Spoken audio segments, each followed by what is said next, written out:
Well, hey everybody, welcome to Parent Night 2020. Here we are, a little bit different than other years. My name is Sean Fisher-Rohde. I teach earth science and astronomy here at Palatine. A little bit about me. This is my 20th year here at Palatine. I'm remote, just like your students. In fact, here I am at home with my, here's my setup, and there's my dog, Abby. Abby makes it into a lot of our lessons, kind of lightens things up a little bit. I have a couple of high school students. One's a senior, one's a sophomore, so I get it, man. I totally get what it's like to be dealing with a student who's remote and to be dealing with a throw-in schedules and everything else. And so in this video, we're going to talk a little bit about how I can help you, how you can help me, how I can help your students, what your students can expect, what you can expect to see in the grade book, how you can get in touch with me, etc. So let's talk about the class, Earth Science. We're going to cover all the topics you can possibly jam into an Earth Science class that you would expect.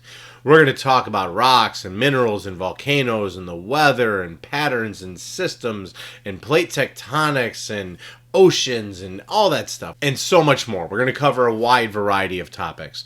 But it's really not the number of topics and it's not the content of the topics that are important to me. What's important to me is how your students process through our units. You know, this class isn't so much about the vocab words. It's not so much about the multiple choice questions on a test. Yeah, that's all there. They'll have some vocab quizzes and they'll have to learn some of that stuff. But we also bring in a lot of writing. Your students are going to have to explain how they know what they know. They're going to have to apply the knowledge that we learn. And what's important is that throughout this year, it's not compartmentalized. We don't learn one thing and then forget about it and throw it away and then learn another thing and throw it away and forget about it. We build. Every unit stacks on top of one another. We take a little bit of what we learned here and we apply it in a different context than the next one. Then we take some of what we learned in both of those and put it into another unit over here in a different context. So the entire year builds onto itself. And what's challenging about this class for some students are making those connections. They're so used to the traditional, here's a unit, we're going to learn something, we're going to take the test on it, cut, done. Now let's go over here and learn something over here, and we're going to learn about that, cut it, and done. We just don't do that. We build everything on top of one another. And I like to think that we're building a house. We start with a foundation of material, and then we move all the way up and build a larger structure of understanding. And during that time, moving beyond the vocab words and the basic concepts of what we're talking about, your students are going to become experts at explaining how things happen or why they happen and making connections from material that we learn on the first day of school to material we learn at the last day of school. Because the earth is a system. It all does work together. Our class is deeply rooted in this idea that we're not going to learn standalone topics. We're not just going to learn the whats, but we're going to learn the whys and the hows. Now, for the times when things get challenging, here's where I come into play. Here's where you come into play. Reach out to me. Send me an email. I'm the only guy in the science department with 2 last names. I'm very easy to find. Sean Fisher-Rohde. I have the biggest beard in the school. You can't miss me. Find my email from the science department homepage or from the school homepage under faculty and in science. S. Fisher-Rohde. It's the longest email in the school. Send me a message. Let me know if your kid is having a hard time. I'm more than happy. What's going to happen is I'm going to call you back. Send me an email with what's going on and give me a phone number and the best time to call you back. I'm not going to email you back. Maybe I'll email saying, thank you, I got your email, but I'm going to call you on Tuesday. And the reason why is, to me, an email, we can only cover so much. A 10-minute conversation is way more effective than emailing back and forth for 2 or 3 days. So you bounce me an email, you let me know what's going on, and I'll reach out to you and I'll reach out to your student and we will fix it. One of the things that I pride myself on is getting to know my students, is getting to know your children, your students, who they are as people, what they're interested in, what are their strengths, what are their weaknesses. You see, at the beginning of the year, I asked my students to do a few things. We got to be flexible. Not every lesson is going to go perfect. And this new environment of trying some new things, rewriting, redoing, it's just not going to go perfect. So be flexible. When something doesn't work, great. We'll move on. If I'm doing something that doesn't work for you, I'm going to change what I do. It's a two-way street. Be active. And what that means is be a participant. Let me know what's going on. Don't just turn your camera off and disappear and go make waffles in the kitchen. Make sure you're there. You don't need to have your camera on. I don't require that. There's quite a few reasons why. Email me and I'd be more than happy to have a conversation with you. But even if you have your camera off, you can still be active in the class, which means reaching out to me when you need help.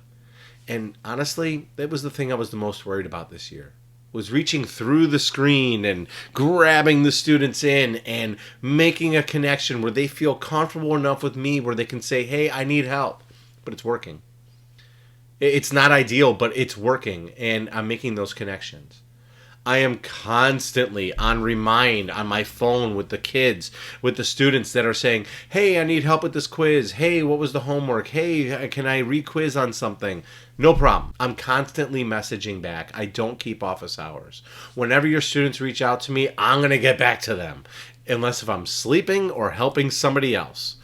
I'll get back to them. I don't care if it's 9 in the morning or 9 at night. And the same will go for you as well. I ask your students to be independent. And this is for any class, whether it's remote like this or we're in person. I need them to be independent advocates for themselves. I need them to let me know when they're confused. And that's the hardest part about this whole thing right now, is when we're in class, I can read the body language. I can see what's going on. I can see if somebody's sleepy or if they're just confused. In this environment, I don't, especially if the camera's off. Even if the camera's on. Sometimes I'm just looking at ceiling fans all day, and that's all right. But that stresses the point, is that your students need to be independent activists. They have to let me know what's working for them or when they need help. Grades. I update grades. I try to update grades as fast as your students turn in the grades, usually a 24 to 48 hour turnaround. If you see an NC in the grade book, you'll see that's a no credit, and that means, well, we missed the mark on a few things. Your student can get tutoring and they can re-quiz and they can pull it up for a higher grade. Late work. I take late work until the day of the test, and a lot of times even after the day of the test. I'm flexible. I don't care. I don't put a penalty for late work. Just get it done. Just get it done. Look, I know people's schedules are way off right now. Just get it done. Be involved. And I know your students are involved. I have a very high success rate of students turning in things. I have a very high attendance rate. And even for the students that can't make it in because they're having internet issues, and I'm getting messages on Remind saying, I'm trying to get into the Zoom and we're working it out. It's okay. I'm not going to mark you absent. If you're a minute late, I'm doing the best that I can to be flexible and active. And it's just like if we're in person. We're working together to do the best we can. So look, in this quick video, we talked a little bit about what the class is about. That it goes beyond the bolded words in the textbooks. It's more about making connections to a whole system. We talked a little bit about how your students can be successful, being active, being flexible, being adaptive, being independent advocates for their own learning. Please, we also talked about how we can work together. Shoot me an email, no matter what it is, and we will talk and we'll work it out. Your students' growth and your students' well-being is not something I take lightly. I take it very seriously. I have 2 high schoolers of my own. One is a senior and one is a sophomore. And I know what it's like when they have teachers that are standing behind them, and I know what it's like when they have teachers that are just standing in front of them. I am not a teacher to stand in front of a student. I'm always standing behind your students, and I'm standing behind you. So please reach out with any concerns. At the end of this video, have your student walk you through our Schoology. Let them show you the organization, about how we find things in the resources that are out there. Or just hunt around yourself. You'll find everything is pretty easy to navigate. Thank you so much for taking the time to watch this video. There's a couple questions coming up at the end of the video, so don't exit out just yet. And again, have your student walk you around the Schoology organization a little bit so you know what's going on there. Have a great rest of the evening, and hopefully we'll get to meet face-to-face pretty soon.